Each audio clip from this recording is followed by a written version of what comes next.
even though Iblis got Adam to eat from the haram, that wasn't his goal.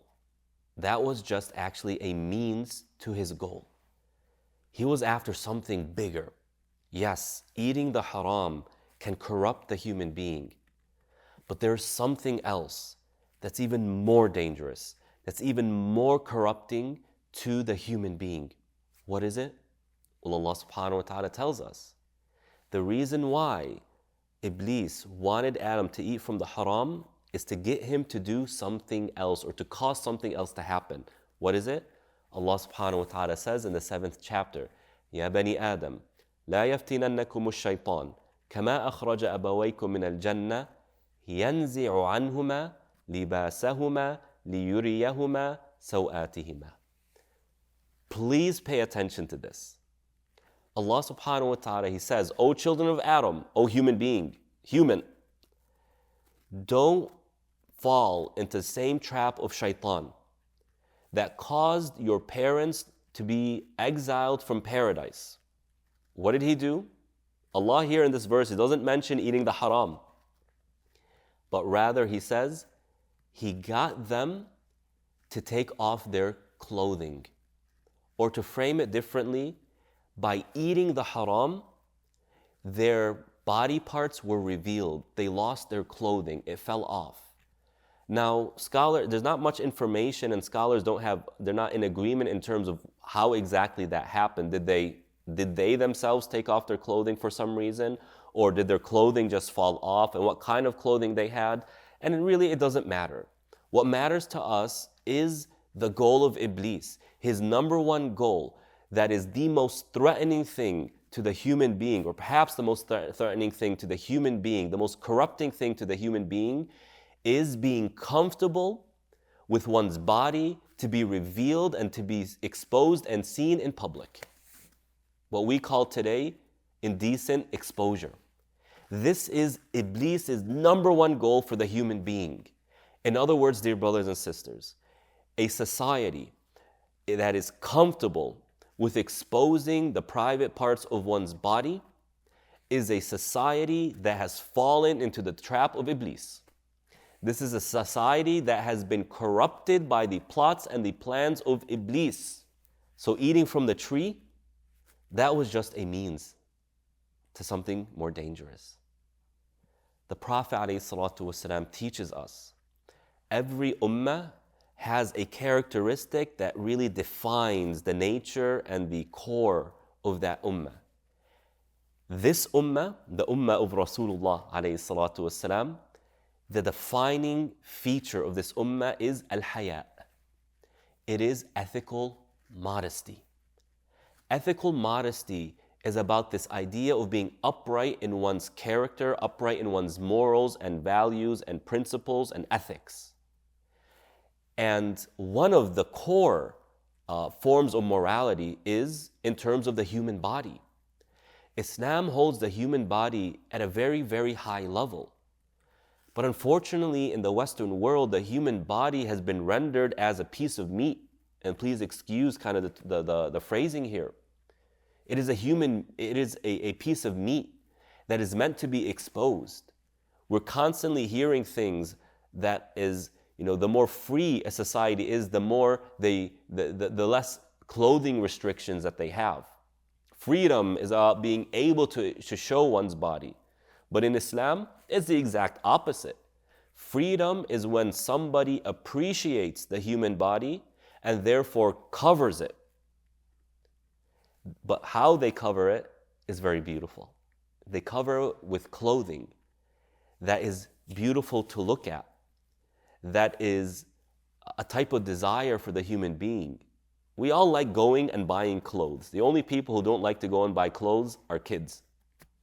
But adults, male, female, the idea of going and buying a nice suit, buying a dress, buying a new pair of shoes is actually quite exciting. Why? Because Allah subhanahu wa ta'ala, He made it part of the human nature to want to cover the body. And He made it easier for us to do by making clothing a type of desire. We look good in clothing, and we like to look good. So we cover ourselves in clothing. And just to prove to you that this is part of human nature, when you think about going to a very, very formal, high-end gathering, how do you dress? How do you dress? For a man, they have layers upon layers of clothing, from the undergarments, to the socks, to the pants, to the shirt, to the vest over the shirt, to the blazer over the vest and the shirt, to the piece of cloth or flower that they put in the pocket of their blazer, to their belt, to their watch, to cologne. This is layer upon layer. We feel as though the more clothing we put on, the more status we have. This is human nature right here. But the opposite is true as well. And the opposite is what's forgotten in the West. They think that running around with the body exposed is somehow a form of higher culture or dignity. What Allah subhanahu wa ta'ala is teaching us in the Quran through the story of Adam is that it's exact opposite. That's not the case. So dear believers, haya, ethical modesty, is expressed and it is a core part of the Muslim experience. We express it. So what you find in Islamic culture, which is so beautiful, if you haven't studied Islamic culture and Islamic history, do it. And focus on clothing and clothing styles. You find that Muslims embracing the importance and the beauty of haya, of ethical modesty, they express this characteristic through their clothing. And so you'll find that throughout Islamic history to today, till this day today, Muslim clothing, right, or I should say the clothing that Muslims wear are defined with looseness. It's not tight, it's loose, like what I'm wearing right now. Yes, this is Middle Eastern clothing, but it's Middle Eastern clothing that takes on the expressions of Islam, the beliefs of Islam, the principles and the values of Islam, like modesty. We don't like to shape the body. We like things to be loose. You find that men will cover their hair, their head, not because it's an obligation, but because more clothing and covering is more dignifying to the human being. And they don't just cover their head, you'll find that the turban will come down and cover their neck. Again, this isn't out of halal and haram. It's not out of obligation, but rather it is about expressing our values. The human being in public has higher status, has more dignity when they are clothed. And so we express it that way. Same thing with women. They are more dignified when they are wearing loose clothing that is covering. And it gives them that status in front of others. And it protects them from the plots and the plans of the shaitan. And know, dear brothers and sisters, when haya is missing from a person, it becomes incredibly difficult for them to live according to Islam. And it becomes difficult for them to have a relationship with Allah subhanahu wa ta'ala. And so taking off one's clothing is not a symbol of freedom, but rather it is a sign of internal misguidance. This is what we don't want.